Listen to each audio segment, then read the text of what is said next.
আমার সিকিউরিটি নিয়ে অনেকের জ্বালা।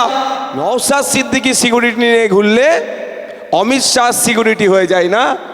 আমি আজকে এখান থেকে একটা চ্যালেঞ্জ আমিও করছি, নওশাদ সিদ্দিকী সিকিউরিটি ছেড়ে দেবে, রাজ্যের সিকিউরিটিও লাগবে না, অন্তত উনি এটা ঘোষণা করুক দিল্লিতে যখন উনি এমপি হয়ে যান, ফ্লাইট থেকে নামে সিআইএসএফরা তাকে মেন গেট অবধি ছেড়ে দেয়, তারপরে মেন গেট থেকে পার্লামেন্ট থেকে তার বাসভবন বা উনি যেখানে থাকেন সেইখানে তিনি দিল্লি পুলিশের কোনো সহযোগিতা নেবে না, তথা অমিত শাহর পুলিশের কোনো সহযোগিতা নেবে না। এই এগ্রিমেন্টে আসুক, আজকে এগ্রিমেন্ট করলে সকালে এগ্রিমেন্ট করবে, 1 ঘন্টার মধ্যে আমি আমার নিরাপত্তা রক্ষী ছেড়ে দেবো। কি বলছি বুঝে আসছে? দিল্লি পুলিশ কার আন্ডারে থাকে? অমিত শাহজির আন্ডারে থাকে। সিআইএসএফও অমিত শাহজির আন্ডারে থাকে। আমি কেমনভাবে পেয়েছি, একাধিকবার চিঠি করেছি রাজ্য সরকারকে, অ্যাজ অ্যান এমএলএ যে সিকিউরিটি প্রোভাইড পাওয়ার দরকার মুখ্যমন্ত্রী সে সিকিউরিটি আমাকে দেয়নি। তারপরে স্পিকার স্যারকে করেছি চিঠি, তারপরে কেন্দ্রের স্বরাষ্ট্রমন্ত্রীকে করেছি, কেউ আমার ডাকে সাড়া দেয়নি।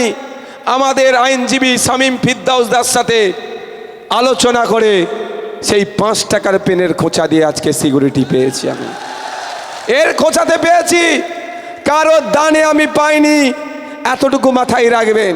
তাহলে আমাকে চ্যালেঞ্জ করে গিয়েছিল সিকিউরিটি ছাড়ার কথা, আর আমি চ্যালেঞ্জ করছি আমি সিকিউরিটি ছেড়ে দেবো, কোনো সিকিউরিটি নেব না। কিন্তু দিল্লিতে যখন যাবে, অসমে যখন ভোট প্রচারে যাবে, উত্তরপ্রদেশে যখন মন্দিরে পুজো দিতে যায়, বা যেখানেই যাক না কেন, সেখানে বিজেপির, ওদের ভাষায় বিজেপির পুলিশকে নেবে না সহযোগিতার জন্য, এটা তাকে বলতে হবে। নিজের বেলায় আঁটি আর পরের বেলায় দাঁত কাপাটি, সেই হয়ে গেছে এর অবস্থা। নওশাদ সিদ্দিকীর বিরুদ্ধে তো বলতে হবে, বলার তো জায়গা খুঁজে পাচ্ছে না ভাই। বলার জায়গা খুঁজে পেলে তো বলবে, সে খুঁজে পাচ্ছে না জায়গা। সাদা জামা, যদিও 1-2 দাগ, তাও ভাঙড়ের মানুষের ফুল ছুঁড়েছে, ফুলের দাগ, অন্য কিছু নাই।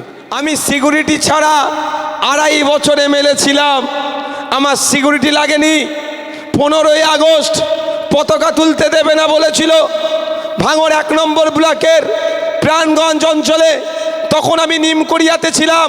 নিমকড়িয়ার আমার সাথে শয়ে মানুষ বলেছিল ভাইজান আপনার সাথে আমি পতাকা তুলতে যাব। আমি তাদেরকে বলেছিলাম আমার এই সোনপুর ব্রিজ নয়, এই ভাঙড় কলেজ মাঠের ব্রিজ, অর্থাৎ 2 নম্বর ব্লক যেন না পার হয়, আমার গাড়ির সাথে আমি একাই যাব, জাতীয় পতাকা তুলব, কার সাহস আছে আটকাই আমি দেখব। একা গিয়েছিলাম, ওখানে যাওয়ার পরে নেতৃত্বরা এসেছিল, সেখানে আমি জাতীয় পতাকা বাঁশ পুঁতে জাতীয় পতাকা ওখানে উত্তোলন করেছিলাম। সেই সাহস নিয়ে আমি ঘুরি।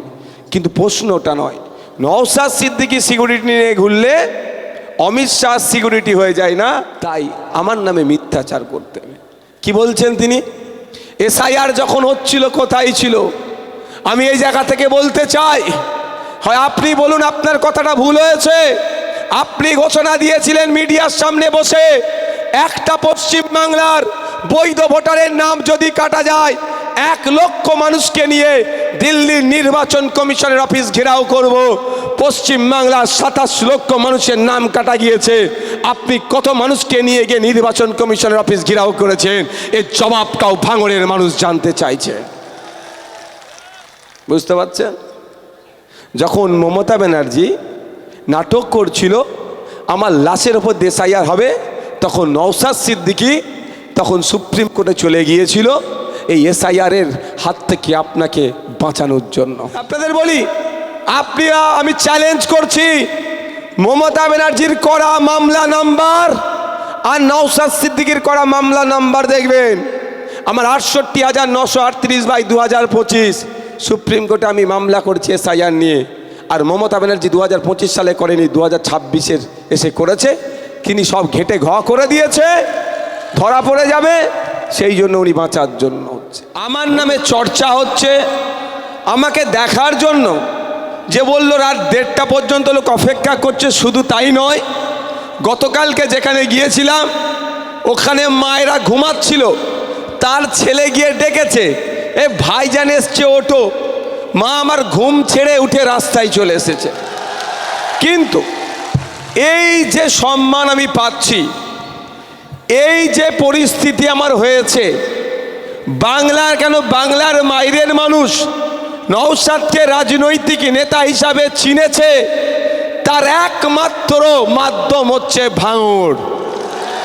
ভাঙড় ভাঙড় ভাঙড় যদি আমাকে জিতিয়ে না পাঠাতো, তাহলে এত দ্রুততার সাথে হয়তো রাজনৈতিক নেতা হিসাবে আমাকে পরিগণিত হতাম না আমি, বা চর্চাতেও আসতাম না হয়তো। আমি তার সাথে একটু, যেমন এটা খুশির খবর, তার সাথে আমি একটা জিনিস দুঃখিত। আমি আপনাদেরকে একটা দায়িত্ব নিয়ে বলতে পারি, আমার এখানে অঞ্চলে নেতৃত্বরা আছেন, বিভিন্ন নেতৃত্বরা আছেন। আজকে আমাকে দুপুরের পর থেকে ভাঙড়ের প্রচুর শুভবুদ্ধি সম্পন্ন মানুষ ফোন করেছেন, মেসেজ করেছেন যে ভাইজান আপনাদের তো যদি ডিজে বাজিয়ে হই হই করে, তাহলে অন্যদের থেকে আপনি কেন, কিভাবে ডিফারেন্স?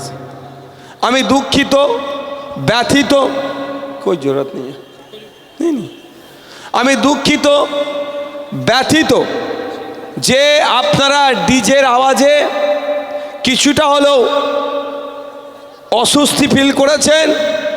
তার জন্য আমি মঞ্চ থেকে আপনাদের কাছে আমি দুঃখ প্রকাশ করছি, এবং আমার অঞ্চল নেতৃত্বরা এটাও জানতো না, কারণ আমাদের নির্দেশ অঞ্চল নেতৃত্বদের কাছে দিয়ে আছে, কোনো একটা বুথ থেকে এই ধরনের কার্যকলাপ করেছে। তবে আমি মঞ্চের নেতৃত্ব আমার যারা আছে তাদের বলবো, এটা আমাদের লক্ষ্য রাখতে হবে যে শুভবুদ্ধি সম্পন্ন মানুষ ভাঙড়ের, তারা যখন আমাদেরকে ফলো করছে, এটা আমাদের জন্য উপরি পাওনা যে তারা আমাদেরকে ফলো করছে। সুতরাং তারা শুধু নয়, আমার ফুরফুরা শরীফ থেকে আমাদেরকে যায় সব সময় ফলো করে, তার নামটা কি বলুন তো? তিনিও ফোন করে, তিনিও যোগাযোগ করিয়ে তাড়া দিয়েছে আমাকে। তাই অনুরোধ করব আমি যে এই ডিজে বাজানো থেকে আমরা সম্পূর্ণরূপে ডিজেকে আমরা পরিত্যাগ করব, আপনাদেরকে আমি কথা দিচ্ছি। আর ডিজে বাজানো আইনত নিষিদ্ধ। তাই অঞ্চল নেতৃত্ব যারা আছেন তাদেরকে বলবো, আপনার লিডার উঠে প্রকাশ্য মঞ্চে ক্ষমা চাইছে, মানে আপনাদেরকেও দেখতে হবে যে আপনাদের লিডারকে দ্বিতীয়বার না আর ক্ষমা চাইতে হয়, এটা মাথায় রাখবেন। এটা আপনার অঞ্চল নেতৃত্বদের উদ্দেশ্যে আমি বললাম। আমি গুটি কয়েক গুরুত্বপূর্ণ বিষয়ে কথা বলবো আপনাদের সামনে,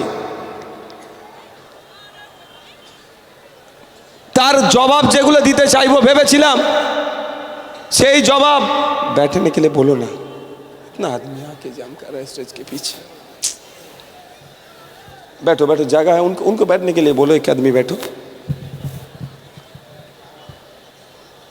গুটি কয়েক কথা বলবো, তার মধ্যে বেশ কিছু কথা আমাদের শামীমদা, আমাদের বিকাশ স্যার, আমাদের নেতৃত্বরা বলে দিয়েছেন। তারপরেও আমি বলছি, আমার সিকিউরিটি নিয়ে অনেকের জ্বালা, আমি আপনাদের কথা দিচ্ছি, আমি সিকিউরিটি ছাড়া 2.5 বছর এমএলএ ছিলাম, আমার সিকিউরিটি লাগেনি।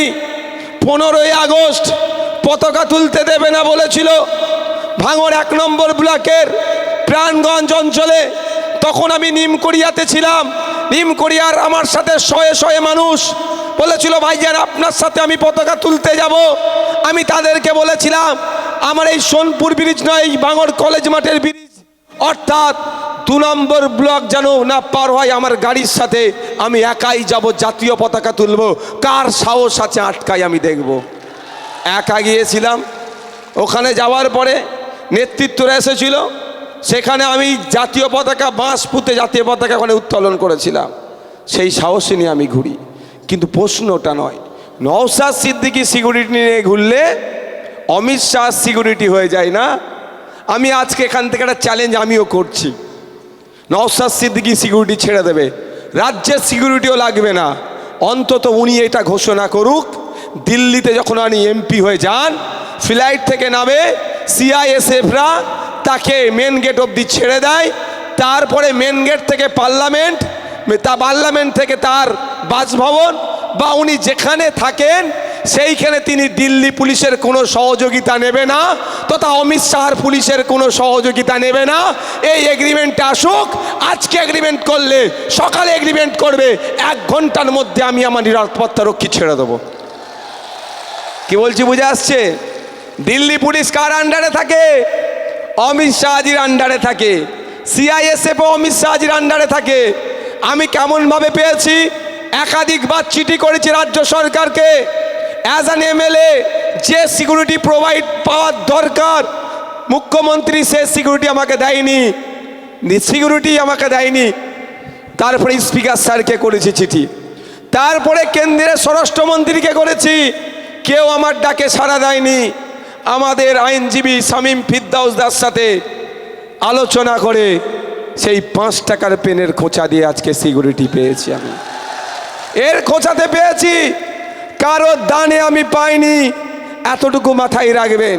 তাহলে আমাকে চ্যালেঞ্জ করে গিয়েছিল সিকিউরিটি ছাড়ার কথা, আর আমি চ্যালেঞ্জ করছি আমি সিকিউরিটি ছেড়ে দেবো, কোনো সিকিউরিটি নেব না। কিন্তু দিল্লিতে যখন যাবে, অসমে যখন ভোট প্রচারে যাবে, উত্তরপ্রদেশে যখন মন্দিরে পুজো দিতে যায়, বা যেখানেই যাক না কেন, সেখানে বিজেপির, ওদের ভাষায় বিজেপির পুলিশকে নেবে না সহযোগিতার জন্য, এটা তাকে বলতে হবে। নিজের বেলায় আঁটি আর পরের বেলায় দাঁত কাপাটি, সেই হয়ে গেছে এর অবস্থা। নওশাদ সিদ্দিকীর বিরুদ্ধে তো বলতে হবে, বলার তো জায়গা খুঁজে পাচ্ছে না। ভাই বলার জায়গা খুঁজে পেলে তো বলবে, সে খুঁজে পাচ্ছে না জায়গা। সাদা জামা, যদিও 1-2 দাগ, তাও ভাঙড়ের মানুষের ফুল ছুঁড়েছে, ফুলের দাগ, অন্য কিছু নয়। তাই আমার নামে মিথ্যাচার করতে হবে। কি বলছেন তিনি? এসআইআর যখন হচ্ছিল কোথায় ছিল? আমি এই জায়গা থেকে বলতে চাই, হয় আপনি বলুন আপনার কথাটা ভুল হয়েছে। আপনি ঘোষণা দিয়েছিলেন মিডিয়ার সামনে বসে, একটা পশ্চিম বাংলার বৈধ ভোটারের নাম যদি কাটা যায়, 1 লক্ষ মানুষকে নিয়ে দিল্লির নির্বাচন কমিশনের অফিস ঘেরাও করব। পশ্চিম বাংলার 27 লক্ষ মানুষের নাম কাটা গিয়েছে, আপনি কত মানুষকে নিয়ে গিয়ে নির্বাচন কমিশনের অফিস ঘেরাও করেছেন? এর জবাবটাও ভাঙড়ের মানুষ জানতে চাইছে। বুঝতে পারছেন?